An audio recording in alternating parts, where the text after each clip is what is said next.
ತೊಂಬತ್ತರ ದಶಕದಲ್ಲಿ ಹಾಸ್ಯ ಅಂದ ತಕ್ಷಣ ನೆನಪಾಗ್ತಿದ್ದೆ ಟೆನ್ನಿಸ್ ಕೃಷ್ಣ ಅವರ ಒಂದು ಕಾಮಿಡಿ ಸೀನ್ಸ್ಗಳು. ಈಗಲೂ ಕೂಡ ತೊಂಬತ್ತರ ದಶಕದ ಅವರ ಸಿನಿಮಾಗಳು ನೋಡ್ತಾ ಇದ್ರೆ, ಅವರ ಪಾತ್ರ ನೋಡ್ತಾ ಇದ್ರೆ ನಗು ಬರುತ್ತೆ. ಸೊ ಅದೇ ಥರ ಆ ಮಟ್ಟಿಗೆ ಬ್ಯುಸಿ ಆಗಿದ್ದಂಥ ನಟ 2000ರ ದಶಕದಲ್ಲೂ ಕೂಡ ಅದೇ ಥರ ಮನರಂಜನೆಯನ್ನು ಕೊಟ್ಟರು. ಆ ನಂತರದಲ್ಲಿ ಒಂದಷ್ಟು ಗ್ಯಾಪ್ ಆಯಿತು. ಮತ್ತೆ ಈಗ ಫಿನಿಕ್ಸ್ ಥರ ಎದ್ದು ಬಂದು ಸಾಕಷ್ಟು ಅದ್ಭುತ ಪಾತ್ರಗಳ ಮೂಲಕ ಬರುವ ಎಲ್ಲ ಒಂದು ಸೂಚನೆಯನ್ನು ಕೊಟ್ಟಿದ್ದಾರೆ. ಸೊ ಸದ್ಯಕ್ಕೆ ನಮ್ಮ ಜೊತೆ ಟೆನ್ನಿಸ್ ಕೃಷ್ಣ ಅವರು ಇದ್ದಾರೆ. ಅವರ ನೆಕ್ಸ್ಟ್ ಪ್ಲಾನ್ಸು ಮತ್ತು ನೆಕ್ಸ್ಟ್ ಸಿನಿಮಾಗಳು ಯಾವುದಿದೆ ಒಂದಷ್ಟು ಮಾತಾಡ್ತೋಣ. ಸರ್ ನಮಸ್ತೆ. ಸರ್ ಈಗಲೂ ಕೂಡ ಮೊದಲೇ ಹೇಳಿದಾಗೆ 90ರ ದಶಕ ಅಂತಂದರೆ ಟೆನ್ನಿಸ್ ಕೃಷ್ಣ ಅವರಿಗೆ ಆ ಒಂದು ಕಾಲದ ಹುಡುಗರುಗಳಿಗೆ 90s ಕಿಡ್ಸ್ಗಳಿಗೆ ಒಂದು ರೀತಿ ಚಾರ್ಲಿ ಚಾಪ್ಲಿನ್ ಥರ ಕಾಣಿಸ್ತಾ ಇದ್ರು. ಅಂದರೆ ಆ ಮಟ್ಟಕ್ಕೆ ಖುಷಿಯಾಗಿ ನೋಡ್ತಾ ಇದ್ರು ನಿಮ್ಮನ್ನು. ಸೊ ಈಗ ಹೇಗಿದೆ ಸರ್ ಲೈಫು? ಈಗ ನಿಮ್ಮ ಒಂದು ಸಿನಿಮಾ ಆಯ್ಕೊಳ್ವ ಅಥವಾ ನಿಮ್ಮನ್ನು ಹುಡ್ಕೊ ಬರ್ತಿರೋಂಥ ಸಿನಿಮಾಗಳ ಸಂಖ್ಯೆ ಹೇಗಿದೆ ಅಂತ?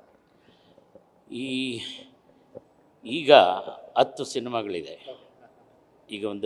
ಈಗ ಏನು ಸಂಭವಾಮಿ ಯುಗವಿಗೆ ಸಿನಿಮಾ ಟ್ರೈಲರ್ ನೋಡಿದ್ವಿ, ಸಾಂಗ್ಸ್ ನೋಡಿದ್ವಿ ಅಲ್ಲ, ಅದೇ ನಿರ್ಮಾಪಕರು.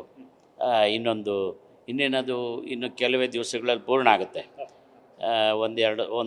ಒಂದೋ ಎರಡೋ ಸಾಂಗ್ ಬ್ಯಾಲೆನ್ಸ್ ಇದೆ, ಸ್ವಲ್ಪ ಕ್ಲೈಮ್ಯಾಕ್ಸ್ ಒಂದು ಸ್ವಲ್ಪ ಬ್ಯಾಲೆನ್ಸ್ ಇದೆ ಅಷ್ಟೇ. ಚೀತಾ ಪ್ರಜ್ವಲ್ ದೇವರಾಜ್ ನಾಯಕ ನಟರು, ನಮ್ಮ ಕಲೈ ಮಾಸ್ಟರ್ ಅವರು, ನರೇಶ್ ಅವರು ಮತ್ತು ಅವರ ಕೊಲೀಗ್ ಅವರು ನಿರ್ಮಾಪಕರಾಗಿ ಭಾಳ ಅದ್ಧೂರಿಯಾಗಿ ಚಿತ್ರೀಕರಣ ಮಾಡ್ತಾಯಿದ್ದಾರೆ. HMT ವಾಚ್ ಫ್ಯಾಕ್ಟ್ರಿ ಏನಿದೆಯಲ್ಲ ಆ ಜಾಗದಲ್ಲಿ ಇವತ್ತದು ಸ್ಟುಡಿಯೋ ಆಗ್ಬಿಟ್ಟಿದೆ ಈಗ. ಹಾಗಾಗಿ ಅಲ್ಲಿ 2-3 ಸಿನಿಮಾ ಶೂಟಿಂಗ್ಗಳು ನಡೀತಾ ಇರುತ್ತೆ. ಅಲ್ಲಿ ಚೀತಾ ಮಾರ್ಕೆಟ್ ಸೆಟ್ ಹಾಕಿದ್ದಾರೆ. ಆ ಸಿನಿಮಾಗೆ ಮಾರ್ಕೆಟ್ ಸೆಟ್ಟು ಭಾಳ ನ್ಯಾಚುರಲ್ ಆಗಿ ಕಾಣ್ತದೆ. ಅಲ್ಲಿ ಸುಮಾರು ಒಂದು 20-22 ದಿವಸ ನಾನು ವರ್ಕ್ ಮಾಡಿದ್ದೀನಿ. ಇನ್ನೂ ಒಂದು 4-5 ದಿವಸ ಆದರೆ ಸಿನಿಮಾ ಮುಗೀತದೆ ನಂದು. ಅದೊಂದು ಸೇರಿ 10 ಸಿನಿಮಾಗಳಿದೆ. ಲಾಕ್ಡೌನ್ ಓಪನ್ ಆದಮೇಲೆಯಿಂದ ಮಾಡಿದಂಥ ಸಿನಿಮಾಗಳು ಇದೆ. ಅದು ಒಂದೊಂದೇ ರಿಲೀಸ್ ಆಗಿ ಕೆಲವು ರಿಲೀಸ್ ಆಯಿತು. ಈಗೊಂದು 8 ಸಿನಿಮಾ ರಿಲೀಸ್ ಆಗಬೇಕಾಗಿದೆ. ಈಗಲೂ ಕಾಮಿಡಿ ಪಾತ್ರಗಳು ಹುಡ್ಕೊ ಬರ್ತಿರೋ ಅಥವಾ ಸೀರಿಯಸ್ ಒಂದಷ್ಟು ಪಾತ್ರಗಳು?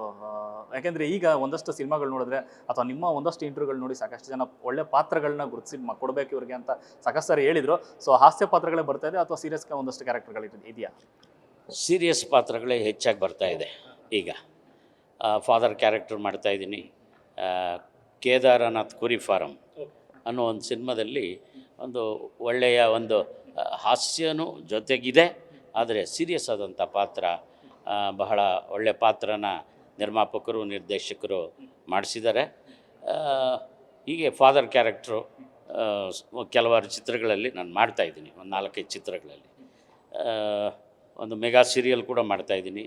ಏಕೆಂದರೆ ಈಗ ನಮ್ಮ ಅಭಿಮಾನಿಗಳು ಏನು 60s 70s 19th ಸೆಂಚುರಿವರೆಗೂ ಏನಿದ್ರಲ್ಲ, 2000ವರೆಗೂ ಇದರಲ್ಲ, ಆ ಅಭಿಮಾನಿಗಳಿಗೋಸ್ಕರ ಅವರೆಲ್ಲ ಈಗ ಸೀರಿಯಲ್ ಅಡಿಕ್ಟ್ ಆಗಿರೋದ್ರಿಂದ ಸೀರಿಯಲ್ ಕೂಡ ಒಂದು ಮೆಗಾ ಸೀರಿಯಲ್ ಮಾಡ್ತಾಯಿದ್ದೀನಿ, ಲಕ್ಷ್ಮೀ ಟಿಫನ್ ರೂಮ್ ಅಂತ.